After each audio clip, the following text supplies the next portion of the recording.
And let's make sure the record button is on.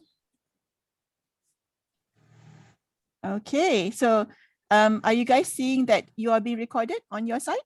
Yes. Awesome. All right, so guys, of course, this is a recorded session for our assessment purposes. Okay, so thank you for joining me for this webinar. The topic is on inspiring a winning mindset in your team, which is a topic very, very dear to my heart. What I hope to be able to achieve in the next 50 minutes is to cover what is a winning mindset, why it's important to cultivate this in your team, and to basically advocate for it to be cultivated in any team. And number 3, how to go about doing it. Okay, so that's the objective or learning outcomes for the webinar. All right, so is everybody good? Okay, am I all clear? If everybody's okay to proceed, put a Y in the chat box. Yes, yes, yes. Yes, all right. Looks like everyone is okay to go. All right then. Okay, so first of all, a brief introduction on the Radiant Group, which is the organization I represent. Okay. I need to learn how to move my slides. Hang on. Okay, that's how. Okay, so we are a team that's based in Gender Baik. We focus on corporate training, team building, and school camps.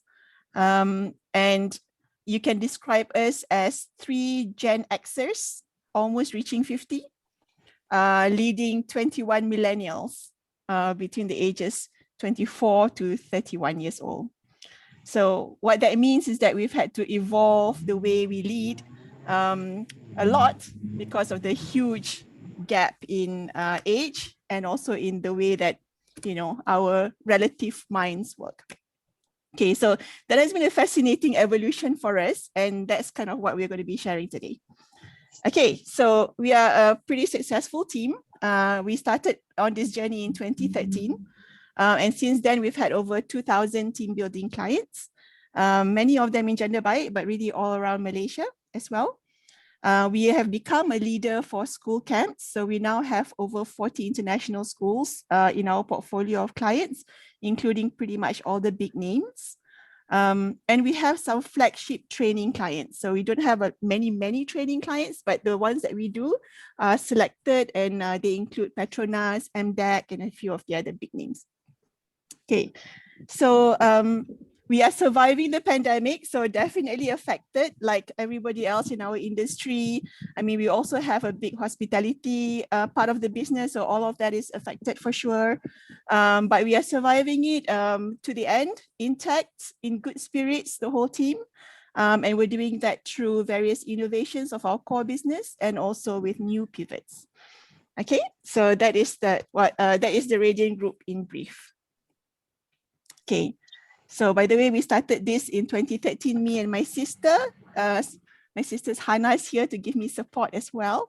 And she's the, we are the two in the middle, the 2 ladies in the middle over there. Okay, all right, so moving on. Right, so our winning mindset is our #1 asset. So at the end of the day, after we've pondered, okay, what does all of this leadership and growing of the team and managing the team, what does it all boil down to? And it boils down to our success is due to our winning mindset. And then our winning mindset delivers success, and then the success delivers more winning mindset, and it becomes a very natural, self-perpetuating cycle of positivity with a lot of momentum. So it's hugely important, and it's become something that we really want to advocate to all companies and organizations. Anybody leading young people in Malaysia really is, you know, don't focus on, you know, narrow things, just the symptoms, just the behaviors, focus on where it's all coming from. And that means developing a winning mindset. Okay. So that is the team in 2018, by the way. I'm happily putting photos in my presentation. Okay, so first of all, let's start with what's a winning mindset, okay? So over here, we have two people. Let's call them Mr. A and Mr. B, all right? And what this page describes to you are just 4 of their habits. Their learning habits, their work habits, their collaboration habit, how they work with other people, and their client service habit. Okay, so these are just 4, but all of us are made up of hundreds or even thousands of habits that determine the vast majority of our behavior, our actions, without us even having to think about it. Okay, but these are just 4. And have a look at A and B. Read what's in the cells over there, the purple cell and the orange cell, and then tell me which one has a winning mindset. So A or B has a winning mindset. And the answer, type it in the chat when you're ready. It's not a race though, so take your time to read through.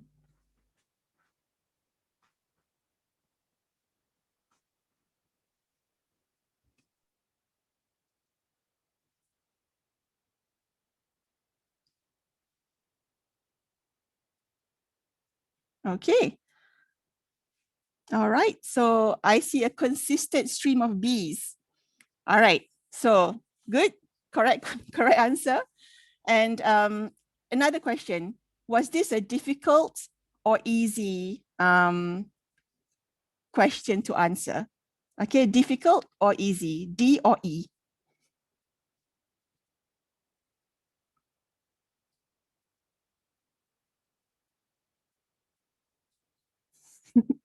I like the E. What's that supposed to mean, Tian? Okay, so it was an easy question to answer. Correct. Okay, and the reason it's an easy question to answer is that a winning mindset is obvious. So when somebody has a winning mindset, it's obvious, it's differentiating, it sets them apart. It's like an elephant, you know it when you see it. It's blindingly obvious. Okay, so a winning mindset, what it is, it's very clear. All right. Okay, so thank you for that, guys. Now, you have heard of fixed versus growth mindset to this point, hopefully. Okay, so in brief, a fixed mindset is somebody who thinks that they don't have much control over things, they can't change much, whichever situation they are born in, that's their fate, So that is a fixed mindset. Whereas a growth mindset is somebody who feels that they do have control, and in fact, they can change their circumstances through their own effort and initiative. They can build capabilities and skills that they don't have. They can change their situation. So that's a growth mindset. So who has heard of fixed versus growth mindset before? Put Y or N in the chat box. Yes, you've heard of it, or no, you've not heard of it. Y or N?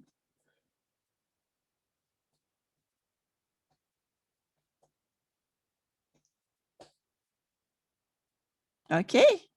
All right, great. So fixed and growth mindset you've heard of, and hopefully it's pretty clear to folks, okay? So then what is a winning mindset? Like, what is this additional thing? So a winning mindset, how we define it is, it's a growth mindset that's on a mission. It's a growth mindset that's infused with purpose, that's focused, that has a plan. If you like, it's a growth mindset that's weaponized or activated.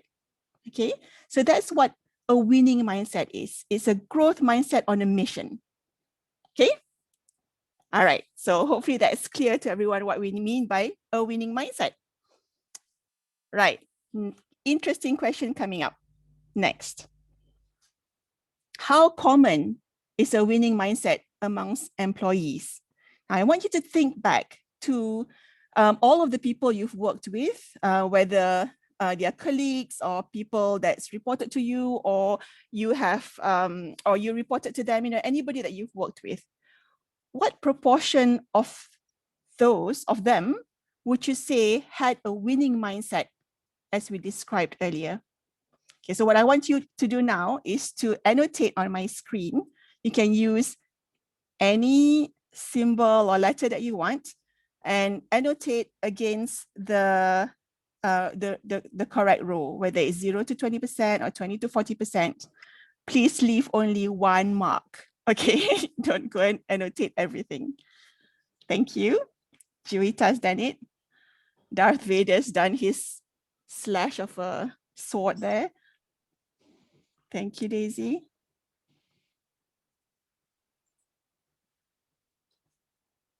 Patrick, thank you.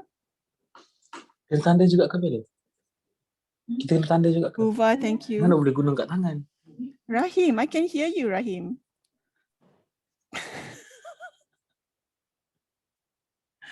Johan, thank you. Okay. All right. Looks like everyone's done that. Okay. So it looks like it's pretty rare.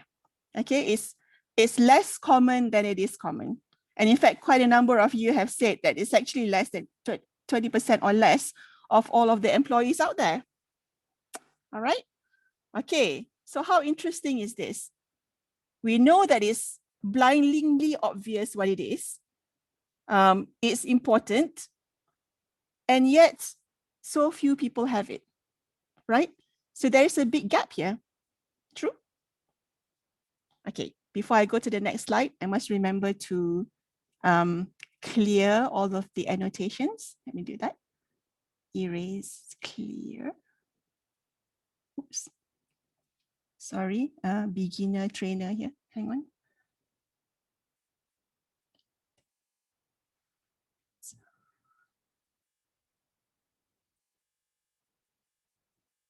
Okay, clear all drawings. Okay, cool. All right. Next.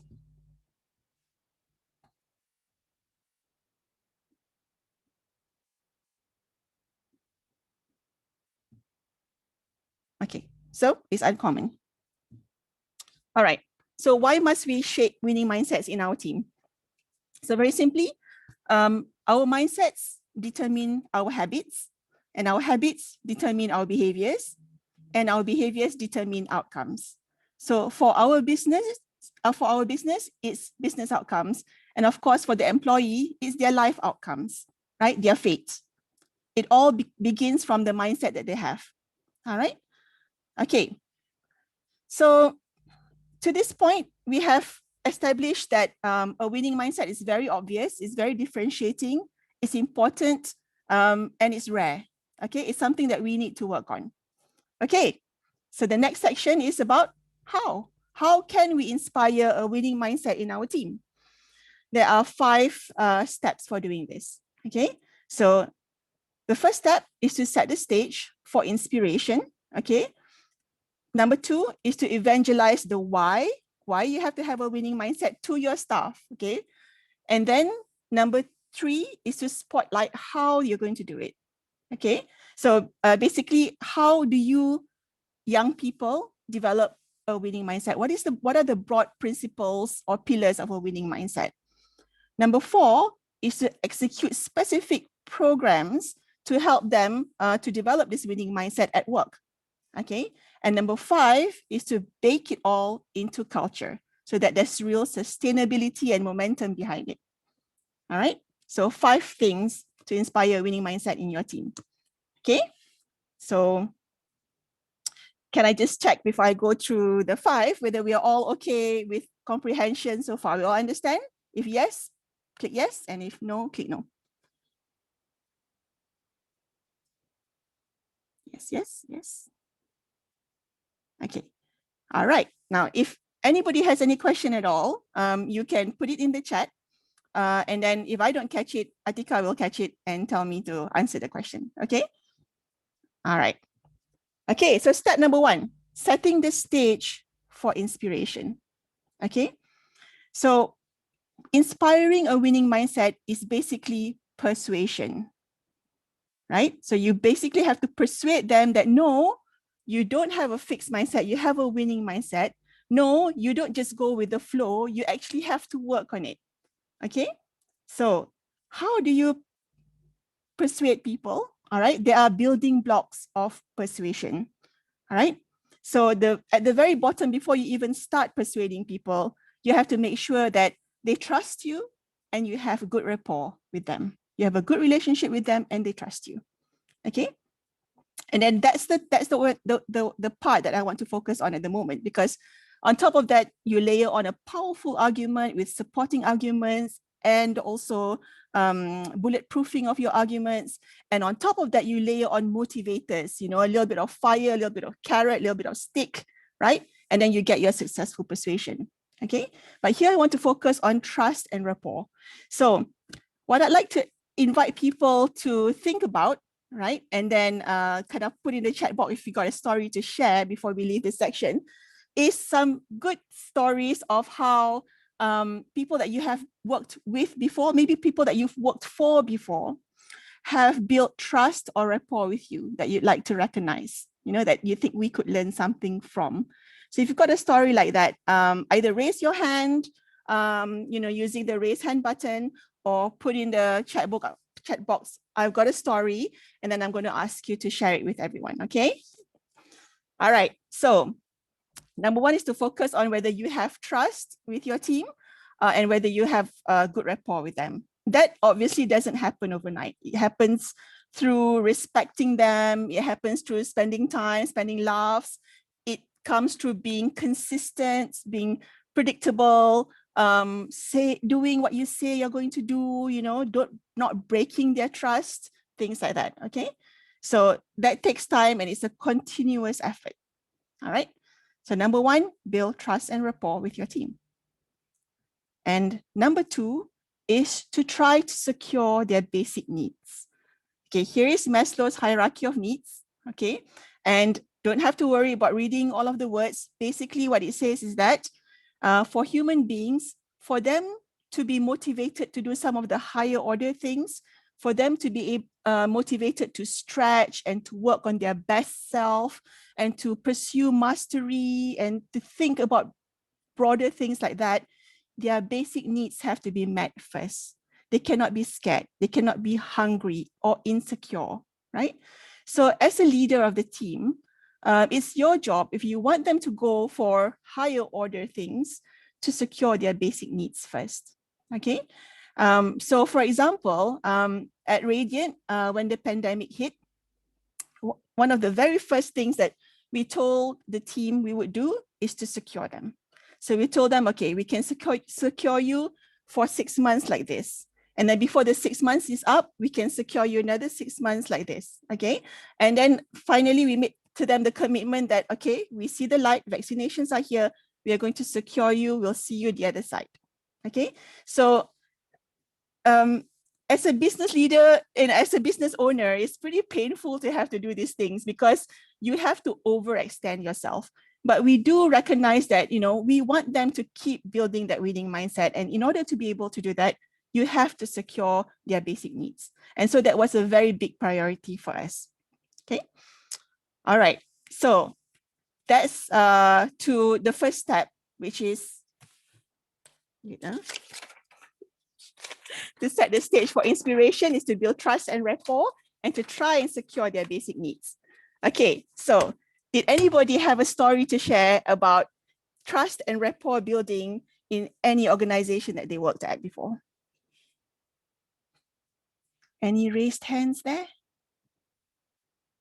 Any inspiring stories to share?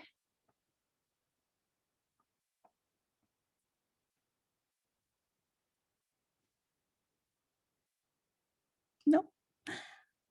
Okay. Okay, Andy, let's go for the bad example. Where are you, Andy? Unmute yourself, give us the bad example, and then let's learn from that, because you know you can learn both ways. Okay, so what happened was I was working in this company. I'm not gonna name it, and what we did is we hired contract workers to do some low manual tasks. So what I was hired as a site supervisor to supervise them, and what happened was the previous management had promised these contract workers that they will get a bonus after they completed 1 year, and then before the year was over, somebody did something wrong which caused the company have to pay their outsourced company, they have to pay the main company money. So they said no bonus this year. So I was working with that kind of environment, and there's nothing much I could do to inspire them to excel in their work. And worse was they were constantly trying to get me. Even before I started work, they get me in trouble with the company that they are working with. So it was not only my people trying to get me, then the people I'm working with, that I'm liaising with in the main company, also is trying to like sabotage me. So it was just a very toxic environment where nobody trusted anybody, and we could not work together. It was terrible. Worst job I ever did. Thank you, Andy. Wow, that is a great story, and it's such a reminder to us how easily trust can be broken. It's like you think you make one decision, and then it just stops there. It's just no bonus this year, and it just stops there. But it doesn't, because you are not trusted anymore. You've broken your word. You've let people down, and to recover from that is a steep hill to climb, right? Okay. The other thing about contract as well, contract workers, I have a story there where we were asked to motivate about 600 people, and to motivate them to treat the company like family, to stretch, all of those things. And these are all contract workers. That means that you have worked for this company for like 10, 20 years, some of them almost all their career, never been given a full-time contract. 1 year, every year, your contract is renewed. So when you don't have that kind of safety, security, right? How will you ever be expected to stretch and go the extra mile and, have a winning mindset, etc., because your basic needs are not met. Okay, so it's actually not the employees that needed the training, it was the boss that needed the training. Okay. All right, cool, guys. So we go to step 2. All right, so we've set the stage for inspiration. Now we have to make the argument, right? So why guys, why you young people need to have a winning mindset? All right, so we're back to a winning mindset creates the outcomes. Okay, so on the left hand side here, you have a winning mindset. Because of that, you develop great habits. Because of that, you exhibit exemplary behaviors. And because of that, you get success. Okay. And then on the right-hand side is, of course, you have a fixed mindset. As a result, you have mediocre habits, you have ineffective behaviors, and then it's stagnation or even failure. And then, of course, there's a further right one, which is, you have a negative mindset, etc., blah, blah, blah, and, no imagination to imagine what happens to this person. Okay. So to be successful, of course, you have to start with a winning mindset to be extraordinarily successful. It all starts from the mindset. Okay, so we have to give them, okay, this is the core argument. Your winning mindset will determine your fate. Your winning mindset is the first step to extraordinary success, whatever the definition of success for yourself. Okay, so that's the core argument. But core argument is not enough. You have to support your argument. What is the proof? They will say, boss, what is the proof? You just want us to do more work. What's the proof of this? Okay, so here's where I want to throw it out to you guys. All right. How can we support our core argument just now? With reasons that matter to our team, with reasons that matter to our millennials here. Okay, so let's have a motivational spectrum here. Okay, and with motivational spectrum, you have reasons that are to do with fear. So you scare people to do something. And then on the right-hand side, you have reason to do with inspiration, where you inspire people to want to do things. Okay, so again, let's do the annotate. All right, and annotate any argument that you would use to convince millennials to have a winning mindset, to stretch. No right or wrong answer here, guys. Don't worry. I just love to have ideas from people.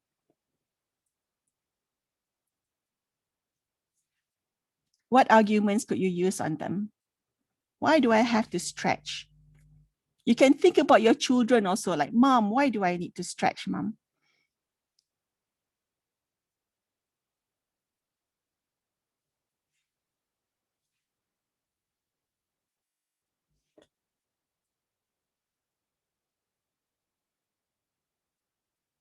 Anyone?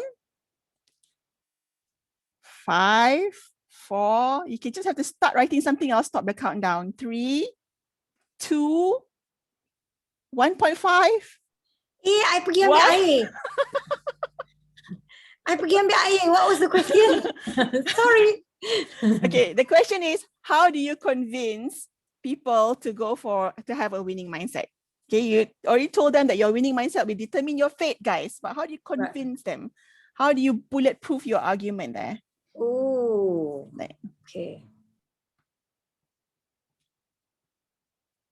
What if they say, okay, that sounds right, but what's the proof? Okay. Rest, to be a better version of yourself, I would move that over to onto the right-hand side. That's an inspiration to be the best that you can be. Okay. All right. Now, lacking other, let me give you 2 talks that we had with our millennials. Okay. So I'll give you one talk that we had, which was a harder talk, which is more to do with fear. And another one that we had, which is more to do with inspiration. So with motivation, you can certainly use fear and inspiration. But of course, inspiration is lasting and better. Okay. So at the end of the day, influence is getting people to do something because they want to do something. All right. But let me talk about the fear talk first. All right. So what we did is we asked our 21 millennials to tell us what is their basic material dream. Basically, where do you want to end up at 55 years old when you're going to retire already? Your career is pretty much over. So what do you want to have materially, like minimum? Okay, so they tell us, all right, minimum is I want to have a bungalow house, 2 cars. I want to have an asset like business or land or a little resort or something like that, real restaurant, right? An asset. And then I want to have money in the bank. Okay, so I said, all right, good. Okay, so we put a dollar amount to all of those things, right? And so the dollar amount came up to about $10 million in today's value. All right, future value is $10 million and today's value.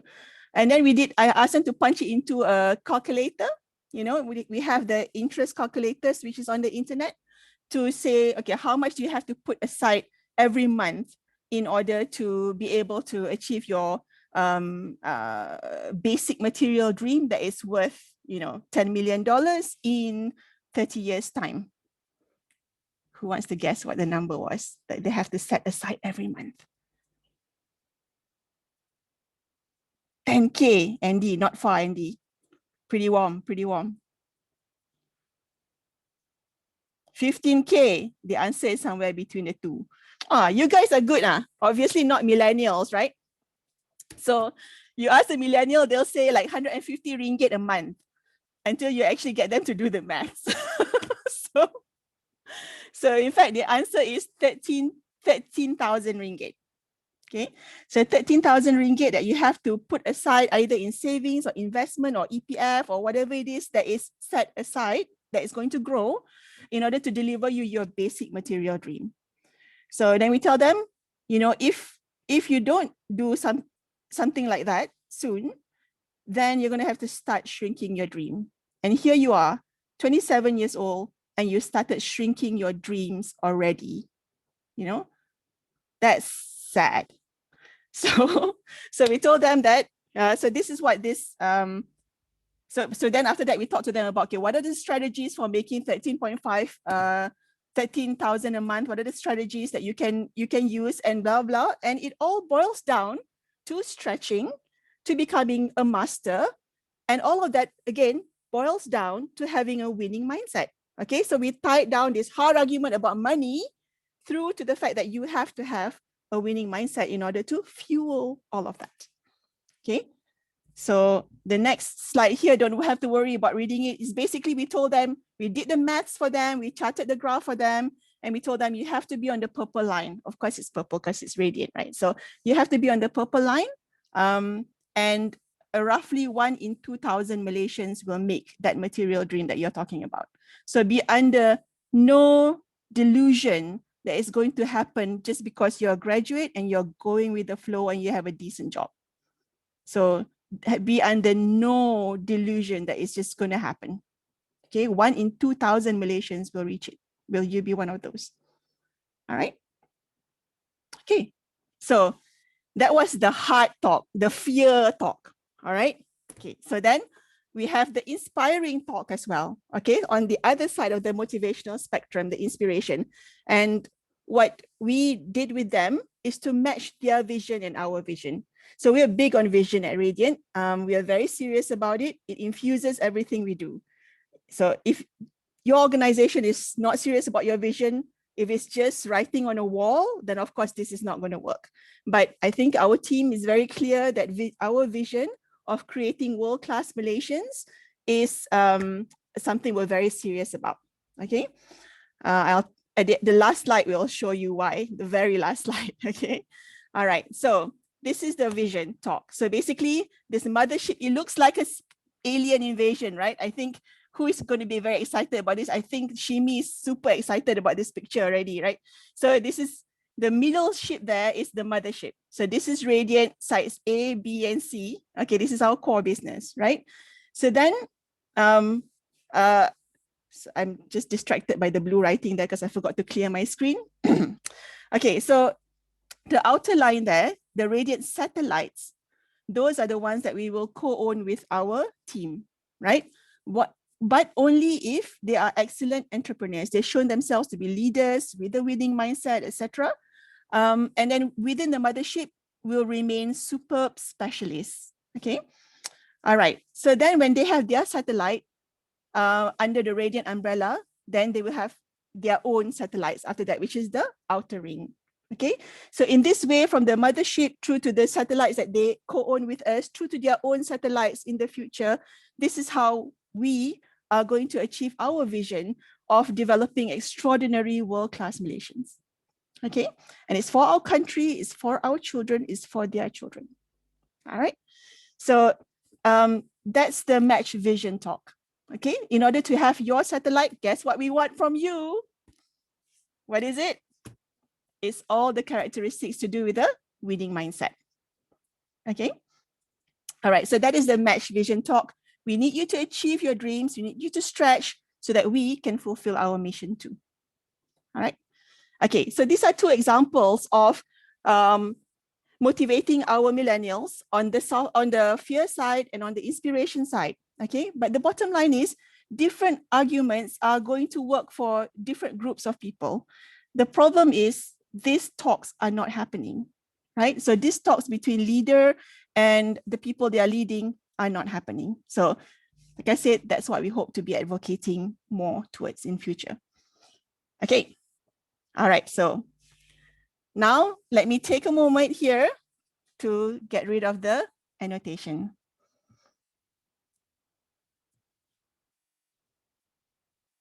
Okay, are you guys okay with me so far on steps 1 and 2? We've set the stage for inspiration, and then we've made our core argument and we've supported it either by fear or inspiration. So far, so good?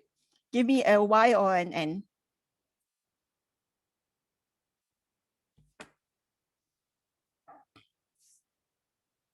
Okay.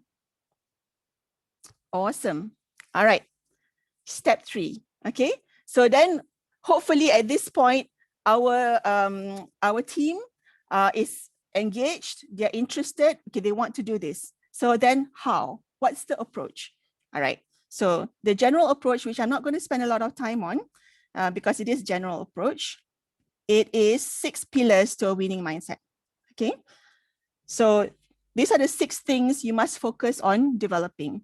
1, your big, meaningful purpose. So for all of our staff, they all have a 20-year purpose that they articulate to us, right? We tell them it's okay if you're going to change your big purpose, your top professional goals along the way, that's no problem. The point is you must have it, because without that, you will not stretch.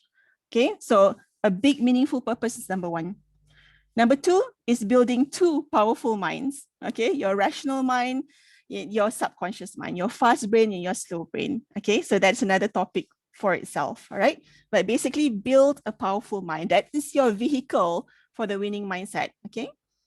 Number 3 is a commitment to healthy habits. Okay, and our personal coaching program handles quite a lot of this, making sure that the staff are developing healthy habits, getting rid of the habits that they want to get rid of.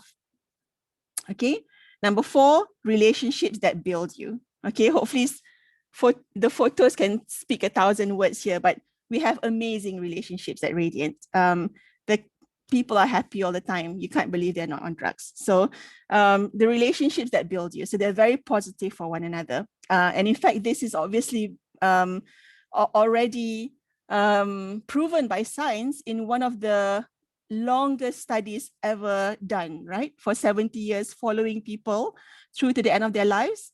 And one of the biggest differentiators for how happy, how successful they are is the relationships that they have.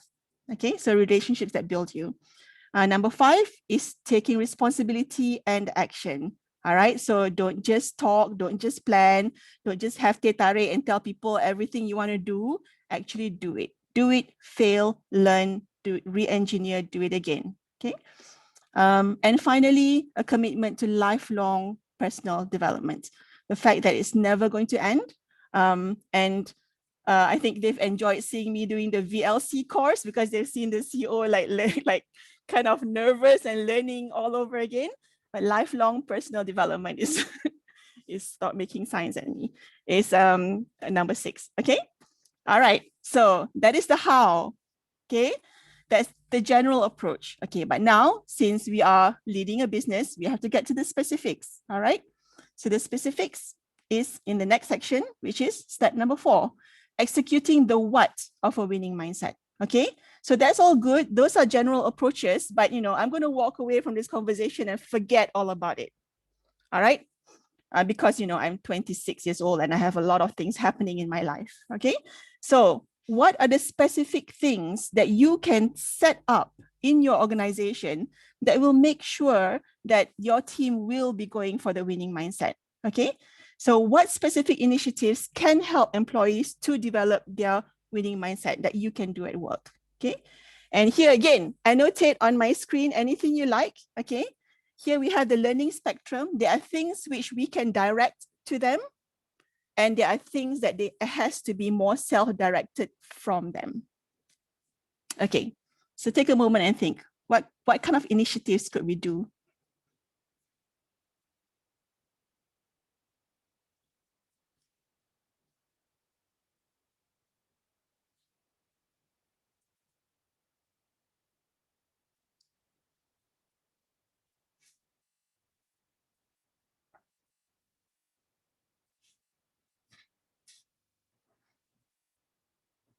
I've said some of them already.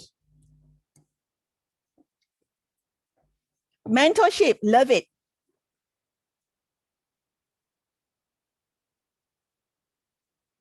Incentives, okay.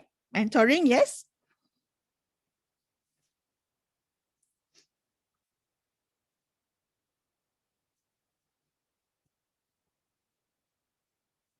Give them a project to own, yes.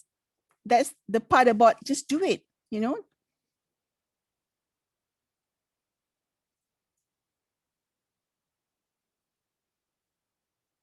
These are excellent ideas, guys. What are power teams? Who wrote that? Hanis, Yes. Daisy here. I wrote that. Power Yep. teams. Can you tell us a bit about it? Yes. Because we have power, I believe that power teams, when working towards one project, all right, then you harness the strengths and the potentials of each of the team member, and then you work towards just one purpose, one objective. So in a group, if you have a few power teams, then they will be working towards different goals or different objectives in different teams. And then together, all right, they will all coming together, and then they can have they can achieve one main objective. So I believe very much in power teams because it's very focused and very targeted. Right. So are these teams within teams? Are these small teams within a bigger team? Yes, for example, say you have in your team of like, how many people do you have in your team, Hanis? 21. All right, say 21, we can have a team challenge. All right, so if it's 21, we can divide it by 5 power teams. So one team has about 4 members. So that form you as the founder, you will set certain criteria. Yes. Yeah, you will set certain criteria and then you can give them points. So it is a challenge. It's like a challenge. So whichever team that win it by the end of maybe 30 days or 60 days or towards a project, all right, then you can give them a, how I say, an incentive. Yeah. Yeah. Or a recognition of appreciation. That is very important to me. Yeah. Are these all stretch projects or are they routine projects? Oh, I do not know whether, what do you mean by stretch projects or routine? Are they things which they like don't normally do? You know, tasks or objectives that they don't normally do in their work, or is it things that they already do, just do it better? It can be just the things. Yes, in fact, it will be the things that they are doing, and it can be done better. Okay. So, for example, what we have done in the power teams is that the attendance. So we wanted to have a very good attendance, and we make sure that the members always arrive on time. So we made something like that. Yeah, it's like a challenge. Yeah. Okay. Thank you very much, Daisy. That's an excellent sharing. Thank you. Thank you. Okay. All right. So we see mentoring as well. And then we see project ownership. Yes. We see promoting them to positions of leadership. Yes. That doesn't have to be a material promotion. It can be like take the role first, right? And then the actual will come later. Things like that. Empowerment. Okay. Very good. So I'd like to share the things that we do at Radiant as an example. Okay, I forget to clear all the drawings first. Yeah, in fact, what I should have done is actually to take a snapshot of that as well for record. Very nice. Okay, so the initiatives which build winning mindsets that we do at Radiant are 5.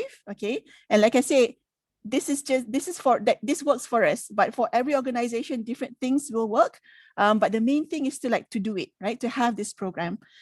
So in terms of directed for them, we have technical training and certifications, okay, like ropes and first aid and TTT and stuff like that, okay. And then we have monthly study circles, so everybody has to read and share, right? And then we have team bonding activities and trips. So lots of varieties of this, from annual dinners to mid-year trip, end-year trip, staff-only trips which management cannot join, don't know what they do over there, post-project celebration and things like that, right? So lots of little things. They don't have to cost a lot at all. And then we have a personal coaching program, which is really powerful. So when we started doing this, really, we didn't understand the power of having this attention of a leader saying, you know, whatever you need, you direct it, I'm going to make it happen for you. So personal coaching program has been amazing, and it's more on the self-directed end of the spectrum. So what the employee wants to work on, of whether it is to fix or whether it's to accelerate themselves in a particular area, they decide and we make it happen for them. So that's personal coaching. And then finally, the personal mastery program. So personal mastery program is the one where they've put a mark to say, okay, 20 years time, I want to achieve this. And we give them the budget, the time in order to either go for the courses, get an apprenticeship, experience something, experiment using the facilities that we have, anything, in order for you to stretch and be able to start on the journey of making that particular area an area of mastery for you. And this is completely self-directed. So we tell them that, you know, there's no penalty if you don't do it, but there's a huge lost opportunity for you if you don't. This is something you're going to do for yourself that your future self is going to so thank you for. Okay. So this is a spectrum of things that we do. And we're not a big company, right? We are maybe now possibly classified as medium size. And it's something that I think any company can do if only they have the awareness and the will to do it. Right? These things don't cost a lot. Like, how much do you think monthly study circles cost? Sometimes we don't even feed them, right? It's zero cost. So there's different costs associated to different things. Okay, but it's certainly something that's absolutely doable regardless of company size. Okay, so that was the actual what of specific programs. All right, and finally, we will reach the last step which is to bake it into culture.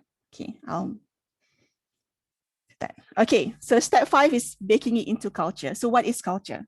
Okay, culture is when something becomes part of a team's values or beliefs, their attitudes, their behaviors. Okay, so when it's already part of your team's values, is culture, but it has to be reinforced all the time. Otherwise, it doesn't stick as culture. It just becomes an instruction or something which we'll adopt for a month and then we forget about it, etc. So in order to make something into culture, you need things like reinforcement, constantly repetition. You need a shared history. You need evangelicals in the culture, right? Your chief and your shaman that's always going to talk about this thing. You need rituals. You need symbols, you need celebrations, you know, you need something that's going to bind all of these things into culture. So we can call it a signature event that embodies your culture and involves everyone. So a signature event that's about winning mindset in this case, okay? So this principle of how you create culture is true across anything that you want to create culture about.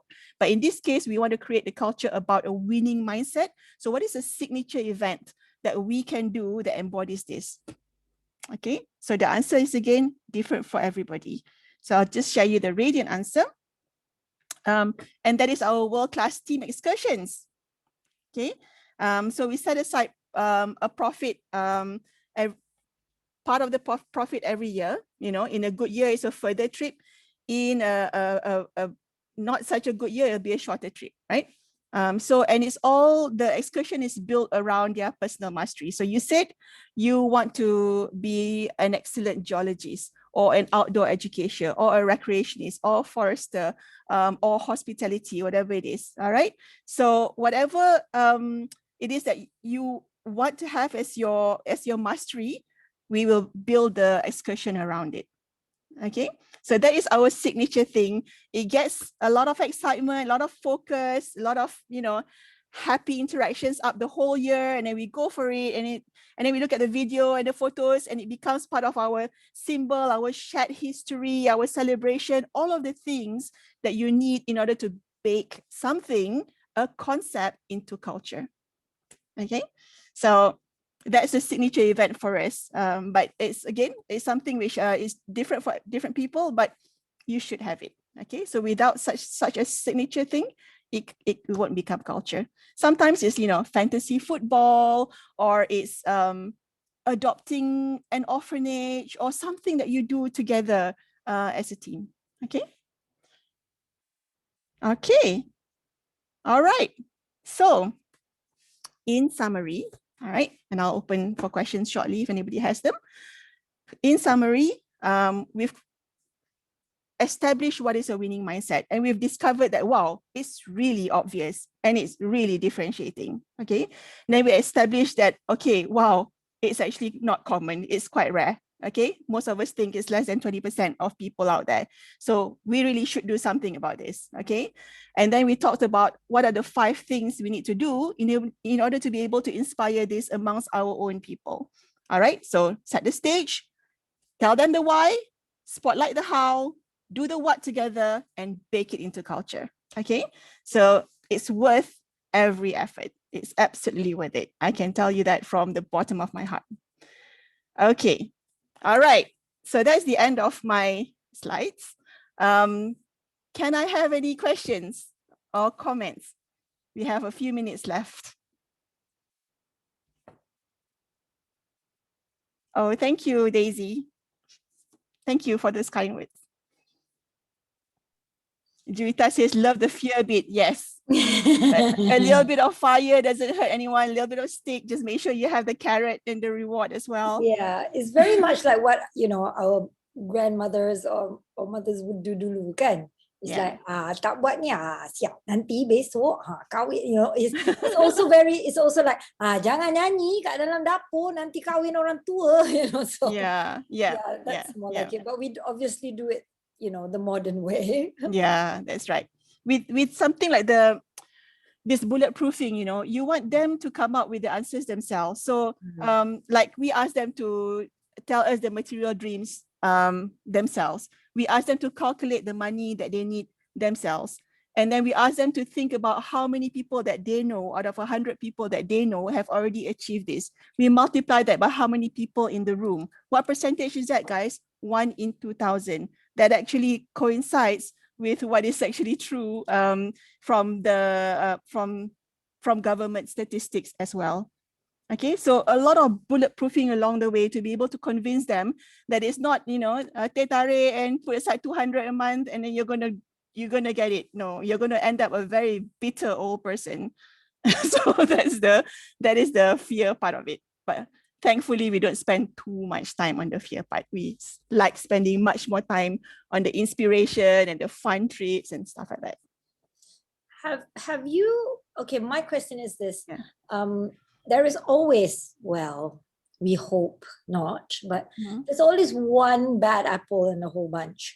Yeah. How do you deal with someone who is, okay, I'm here because, my mom sent me or because my school sent me to be here. I really don't want to be here. And no matter what you do, everybody pun hurrah, hurrah, hurrah. And dia macam, yeah, whatever. When do we go home now? So have you ever had one of those? Yeah, we have a very clear idea in our head what is a bad apple and what is a weak link. So a weak link is somebody who is not performing, but all their intentions are in the right place. They just need coaching, etc.